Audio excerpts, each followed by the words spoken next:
Gustavo Batista may be best known for his crushing top pressure and methodical passing, but beneath that reputation lies one of the best guards in modern jiu-jitsu.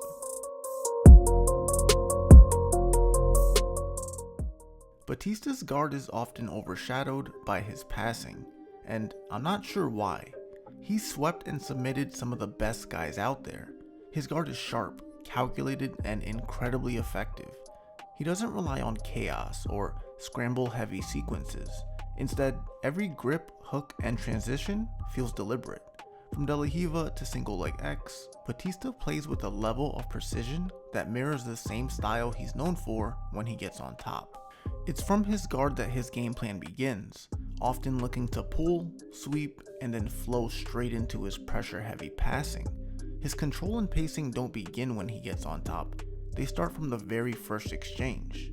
And it's from his guard pull that he asserts a strong control, usually looking for a collar and triceps grips. This collar and triceps combo is super effective because he's able to break his opponent's posture and pull them in close, avoiding any scraps and allowing for a smooth transition into his De La Riva guard. And from De La Riva is where his guard system often begins. One of the things that makes Gustavo unique from here, or his guard in general, is that unlike most people, he plays like a lefty. For example, while most people prefer to hook with their left leg while in De La Riva and in Spider Lasso, Batista does the opposite. He could just be left-handed, but either way, keep in mind that this is an advantageous factor for him, since his opponents deal mostly with righties in training and competition. Now, couple that with his highly active and dangerous guard, it's clear to see why Batista is such a threat when on bottom. But anyways, right off the guard pull, Gustavo loves to maintain the collar grip or seek the far sleeve grip after attaining his De La Riva hook. While he looks to off balance and come up off his De La Riva, regardless of which grip he uses, the near side collar grip allows for stronger posture control, aiding him in moving his opponent more easily from side to side, and also to elevate his opponents into single leg X guard, but we'll get more into that later. More often than not though, Gustavo looks to get the far sleeve grip early on. From here, he has such an effective tilt sweep where he sits up as he stomps on the thigh and pulls the sleeve in, disrupting the passer's elbow to knee connection. Then following through by chopping his leg across their body and continuing to bring their center of gravity over their weak side. This grip / leg stomp combo is particularly frustrating for his opponents because of Batista's ability to use it to control and constantly off balance. Here against the always tough Andy Murasaki, Gustavo pulls guard and gets right to the De La Riva far sleeve combo. With Andy being aware of the leg stomp, Gustavo instead uses an instep to create the off balance, challenging Andy's base in one direction and then the other direction, before shooting his leg through and hooking the thigh. With Andy in a near split, Gustavo has plenty of room to get the leg stomp and finish the sweep. If we go back and watch that clip one more time, we can really see how Gustavo uses that far sleeve grip to throw off Murasaki. Unable to really establish a solid grip, Murasaki's ability to defend the sweep or even begin any counter attack of his own is very difficult. Now, a common counter Batista faces when going for this position is that his opponent will grab his collar and try to crowd him before he can secure the sleeve grip and work the foot to the thigh. The problem for his opponents is that it often results in their free leg being too close, leaving them susceptible to a little surprise bump sweep. If you actually know the name for that sweep, then please leave a comment, but until then, it's officially and indefinitely being referred to as a surprise bump sweep. Another common defense is to focus on avoiding or breaking the grip, which he usually is just quick to regrip, but it can be effective if you're quick to capitalize on that short window of opportunity. Most commonly, Batista's opponents will look to stuff the free leg and or kill the De La Riva hook to work into headquarters. Doing either or both of these things will usually prompt Batista to abandon the sleeve grip and switch to the collar, but he doesn't mind, even at times entering his opponent's headquarters, but on his own terms. Normally, HQ is not where a guard player wants to be.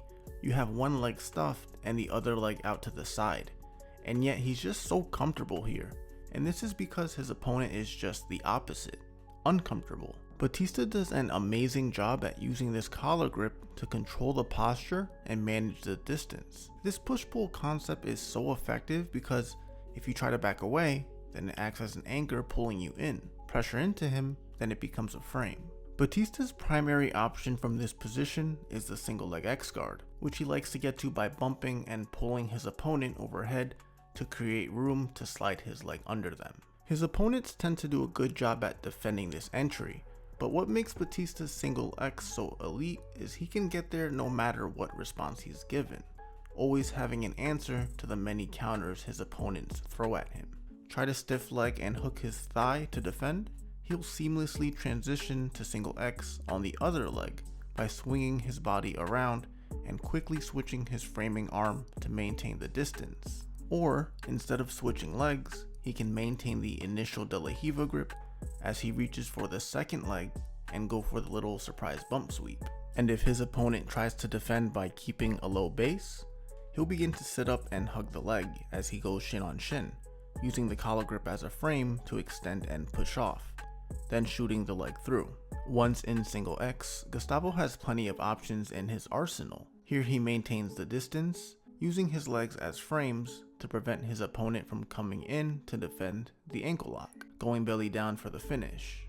Along with the submission threat is the sweeps, like the classic tilt sweep, where he's able to get the far leg grip, then rock his opponent off base. Sometimes single X would serve as a quick pit stop, allowing him to progress into 50-50, where he's also very effective at getting on top.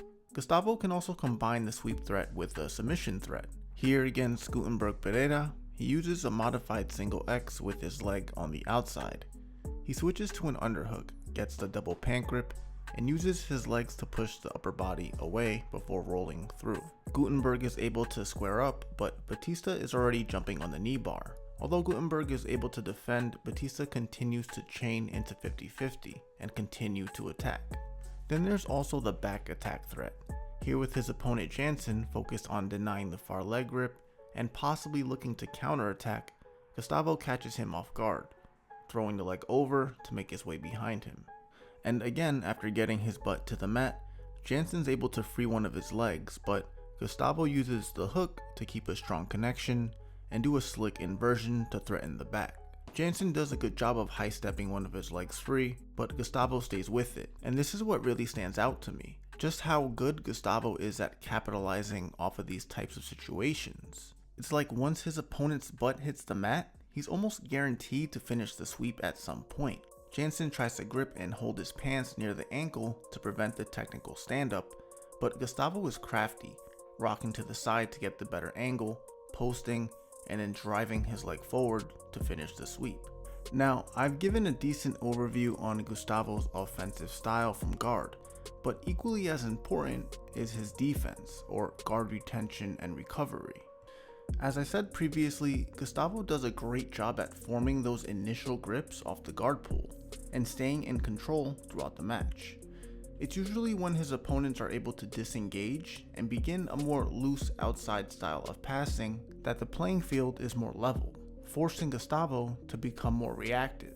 To retain his guard, he'll often resort to or some variation of the spider lasso, which is a great position to use in order to quickly reassert some control by tying your opponent up. Although he can hit the occasional sweep from here, for Gustavo it's just a pit stop for him to work back into his De La Riva or single X guards. A good example of Gustavo's use of retention through the spider lasso is in his matchups against Anderson Ferreira, where Anderson was really effective at disengaging from the De La Riva with windshield wipers and then re-engaging with aggressive outside passes like Toriandos and throw-bys, taking Batista out of his element. Throughout their matchups to try to combat this, Gustavo found himself instead resorting to the lasso to establish an immediate and strong connection in hopes of transitioning back into De La Riva. But Anderson continued to counter Batista's lasso with well-timed explosive burst, forcing Batista into guard recovery mode. While Batista obviously doesn't want to be in guard recovery mode, it's really just another layer to his guard. In a split second, he can turn defense into offense, like we saw repeatedly against Anderson, defending the passes by inverting and looking to get in on the leg, and in this match doing so successfully, threatening the knee bar and getting Yu Anderson's butt to the mat before coming up for the sweep. Gustavo Batista's guard is a perfect example of control disguised as neutrality. What might look like a 50-50 position, a stalled sweep, or a balanced exchange is often just a calculated setup on his part. If you're interested in diving even deeper into Batista's game, or want to study other legends I've covered like Hadra Gracie, Bernardo Faria, or Lucas Lepri, you can check out their full instructionals on BJJ Fanatics using my link below. Any purchase through there directly supports the channel and helps me keep producing in-depth studies like this one. So thank you. Till next time. Peace.